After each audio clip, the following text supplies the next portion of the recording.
सुवर्णरजतस्रजाम् चन्द्राम् हिरण्मयीम् लक्ष्मीम् जातवेदो महावः ताम् महावः जातवेदो लक्ष्मीमनपगामिनीम् यस्याम् हिरण्यम् विन्देयम् गामश्वम् पुरुषानहम्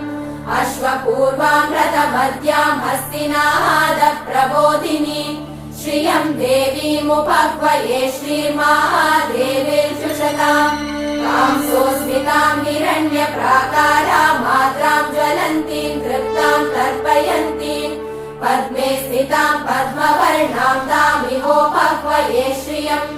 चन्द्राम् प्रभासाम् यशसा ज्वलन्तीम् श्रियम् लोके देवजुष्टामुदाराम् ताम् पद्मिनीमीम् शरणमहम् प्रपद्ये लक्ष्मीर्मे नश्यताम् त्वाम् वृणे आदित्यवर्णे तपसोऽधिजातो वनस्पति